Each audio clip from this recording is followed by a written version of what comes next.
నిన్న జ్యోతిష్మతిలో అమ్మాయి ఎవరైతే ఎగ్జామ్ రాయడానికి శ్రీ చైతన్యకు వెళ్ళింది, ఆ అమ్మాయిని ఒక లెక్చరరు అవమానకరంగా ఎగ్జామ్ రాసినటువంటి అమ్మాయి ఎంతో డీసెంట్గా ఎగ్జామ్ రాసుకుంటుంటే వాడి నీచపు చేతులు అమ్మాయిని తాకడము, అదేవిధంగా పిచ్చి పిచ్చిగా మాట్లాడము, అమ్మాయి చెప్పుకోవడానికి కూడా సిగ్గుపడుతుంది. అంటే వాడెంత చెండాలుడో వాడెంత నీచుడో అర్థమవుతుంది.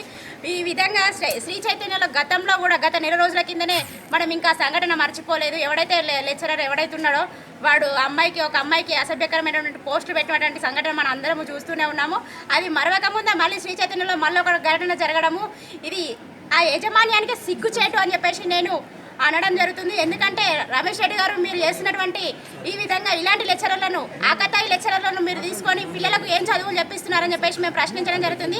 ఈరోజు మహిళలకు రక్షణ లేనటువంటి కాలేజ్ ఏదన్నా ఉందయ్యా అంటే అది శ్రీ చైతన్య కాలేజ్ అని చెప్పేసి ఉదాహరణ చెప్పచ్చు. ఎందుకంటే కరీంనగర్ జిల్లాలో ఎక్కడ లేనటువంటి పేరు ఈరోజు శ్రీ చైతన్య కాలేజీకి వచ్చింది. ఏదో చదువులతోటో కాదు, లేకపోతే పిల్లల ఆటలతోటో కాదు, ర్యాగింగుల పేరుతోటి అది ఒక తల్లి తండ్రి గురువు అని చెప్పినటువంటి మనం వెనకటి నుండి చెప్పుకుంటున్నాము. అలాంటి గురువు ఈరోజు ఏదైతే ఉందో ఒక గురువే ఈరోజు అమ్మాయిల పట్ల అసభ్యకరంగా ప్రవర్తించడము ఈ విధంగా చూస్తున్నాము. కాబట్టి వెంటనే వాడిపై చర్యలు తీసుకొని వెంటనే వాడిని సస్పెండ్ చేసి ఏ విధంగా అయితే చర్యలు తీసుకోకపోతే పెద్ద ఎత్తున ధర్నాలు చేయడం జరుగుతుంది. కాబట్టి వెంటనే వానిపై చర్యలు తీసుకోవాలని చెప్పేసి కోరుకోవడం జరుగుతుంది. అదేవిధంగా మొన్నటికి మొన్న చూసినాము, నిన్నటికి నిన్న చూసినాము.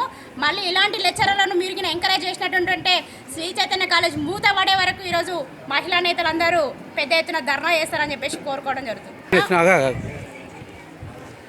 గాజుల స్వప్న, బీజేపీ జిల్లా ఉపాధ్యక్షురాలు.